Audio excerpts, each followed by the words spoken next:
Cordial saludo, mi nombre es Jadis Mendoza Larrazábal, me encuentro en el curso de contratación pública y privada y voy a hablar sobre dos temas que escogí para exponer, que son la clasificación de los contratos civiles, comerciales y laborales y su clasificación por especialidad, consecuencias que producen por el incumplimiento de los contratos privados. En el ámbito legal, los contratos se dividen en tres categorías principales: civiles, comerciales y laborales. Los contratos civiles regulan las relaciones personales y patrimoniales, como arrendamientos, compraventas y donaciones. En el ámbito comercial, los contratos como la compraventa mercantil y acuerdos de distribución son destacados, mientras que en el ámbito laboral los contratos de trabajo a término indefinido o determinado son comunes. Estas categorías se especializan aún más en contratos civiles. Encontramos ejemplos como contratos de obra, de servicios o de mandato. En el ámbito comercial están los contratos internacionales o de franquicia, que son ejemplos de esta especialidad. En los contratos laborales se distinguen contratos a tiempo parcial, por obra de servicio, entre otros. El incumplimiento de los contratos privados conlleva diferentes consecuencias, puede resultar en indemnizaciones donde la parte afectada recibe compensación por los daños sufridos. Además de la parte incumplidora puede ser obligada a cumplir con lo acordado o en situaciones extremas los contratos pueden ser rescindidos. En Colombia estos contratos se clasifican específicamente, siendo los civiles divididos en nominados e innominados. Los primeros, como la compraventa, están explícitamente definidos en el Código Civil, mientras que los segundos, como pactos de socios, no están legislados pero tienen implicaciones legales acordadas entre las partes. En el ámbito comercial colombiano, el artículo 864 del Código del Comercio establece que los contratos se formalizan por escrito, específicamente elementos claves como identificación de participantes, servicio, duración, pagos y posibles causas de resolución. Por otro lado, los contratos laborales en Colombia regidos por el Código Sustantivo del Trabajo, incluyendo término fijo por obra o labor, término indefinido y temporal, elementos esenciales según el artículo 23, incluyen la actividad personal del trabajador, la dependencia o subordinación y el salario. Adicionando, existen clasificaciones según características como unilateral o bilateral, gratuito o oneroso, conmutativo o aleatorio, principalmente o accesorio, real, solente o conceptual. En resumen, podemos comprender que estas clasificaciones y implicaciones legales es crucial establecer relaciones contractuales sólidas y prevenir conflictos. La claridad de precisión en la redacción de contratos son fundamentales para evitar malentendidos y posibles disputas en el futuro. Muchas gracias. Buenas noches. Principios que se aplican en los contratos privados. Los contratos privados están regidos por principios fundamentales del derecho contractual.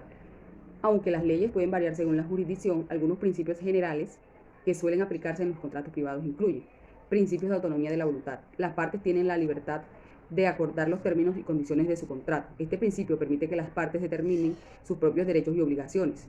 Principios de consentimiento. El contrato debe ser resultado de un acuerdo voluntario y libre entre las partes. Para que un contrato sea válido, las partes deben estar de acuerdo en los términos y condiciones sin coerción o fraude. Principio de legalidad. Los contratos privados deben cumplir con las leyes y regulaciones aplicables en la jurisdicción correspondiente. No se pueden crear contratos que vayan en contra de la ley. Principio de buena fe. Las partes deben actuar de buena fe y cumplir con la honestidad y la lealtad en todas las transacciones contractuales. Esto implica revelar información relevante y no aprovecharse de la otra parte de manera injusta. Principio de posibilidad, licitud y determinación. Los términos de contratos deben ser posibles de cumplir, no pueden ser contrarios a la ley y deben ser lo suficientemente claros y específicos para que las partes puedan entender sus obligaciones. Principio de ejecución de buena fe.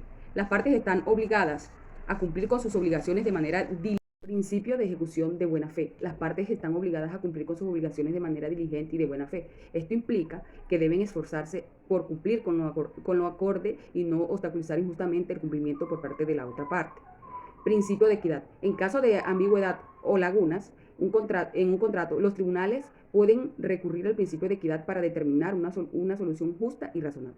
Principio de cumplimiento de cumplimiento obligatorio. Las partes están obligadas a cumplir con los términos del contrato. En caso de incumplimiento, la parte perjudicada generalmente tiene derecho a buscar remedios legales, como indemnización por daños y perjuicios o cumplimiento forzado. Principio de publicidad. En algunos casos, la existencia de un contrato puede depender de que se haya cumplido con ciertos requisitos formales como la firma por escrito.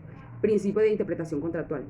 En caso de disputa sobre la interpretación de los términos de un contrato, los tribunales intentarán interpretar el contrato de acuerdo con la intención de las partes, considerando las circunstancias y el contexto en el momento de su celebración. Estos principios varían en su aplicación según la jurisdicción y el tipo de contrato. Además, las leyes pueden cambiar con el tiempo, por lo que es importante consultar las leyes locales y obtener asesoramiento legal para entender completamente los principios que se aplican a un contrato específico en una ubicación, tiempo determinado. Buenas, mi nombre es Jesús López Martínez, estoy en 10º semestre de Administración de Empresas. Estamos viendo la materia de contratación pública y privada y vamos a estar dando respuesta a una pregunta que dice: analiza las diferencias entre lucro cesante y daño emergente.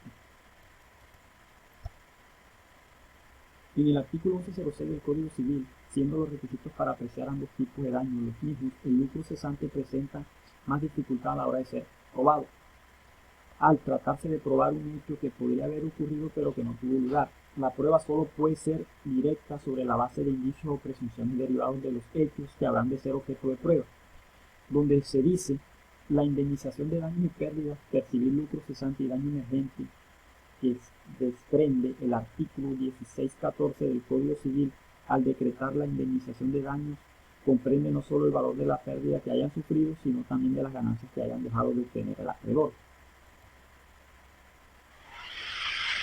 Un error común a la hora de distinguir lucro cesante de daño emergente es pensar que el daño emergente es la pérdida patrimonial ya sufrida, mientras que el lucro cesante es la pérdida patrimonial futura. Sin embargo, esto no es así. El daño emergente, como hemos dicho, es la pérdida patrimonial sufrida, es decir, la disminución del patrimonio como resultado de un evento u omisión. En cambio, el lucro cesante no compensa una disminución del valor del patrimonio. Sí, no, un no.